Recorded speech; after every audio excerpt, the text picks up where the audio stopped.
एक राज्याचे शिक्षण मंत्री यांची समिती आणि कॉक्रोच जनता पार्टीची एक समिती ही त्या ठिकाणी तयार करण्यात यावी, ज्याच्या माध्यमातून राज्याच्या शिक्षण विभागाशी आमचा एक चांगला समन्वय त्या ठिकाणी राहील।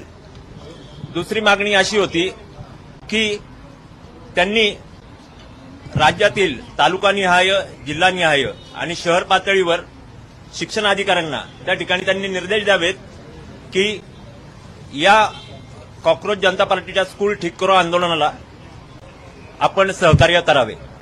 शिक्षण मंत्र्यांकडून याच्याविषयी पॉझिटिव्ह रिस्पॉन्स आलाय।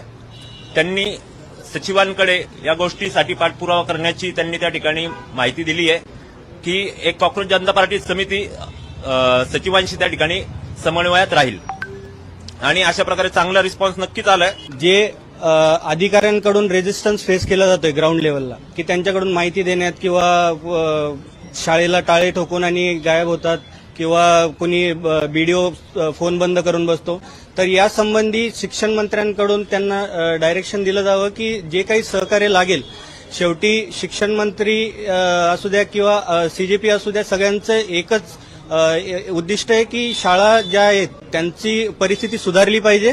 ज्या बेसिक मूलभूत गरजा ज्या आहेत त्या विद्यार्थ्यांना चांगल्या प्रकारे भेटल्या पाहिजे, हे एकमेक उद्दिष्ट आपण सर्व घेऊन चाललेलो आहेत आणि त्याच्यामध्ये कुठेही माहिती लपवणं किंवा असा प्रकार व्हायला नको।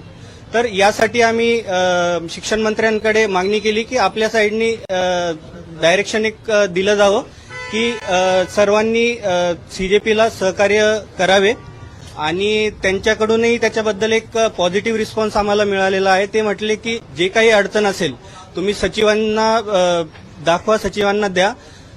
कुठल्याही शाळांमध्ये कुठली त्रुटी आढळून आली तर तीही आमच्यापर्यंत पोहोचवा, आम्ही त्याच्यातून नक्कीच त्याला व्यवस्थित करण्याचा, सुधारण्याचा प्रयत्न आम्ही करूया। तर एकंदरीत ते पॉझिटिव्ह होते।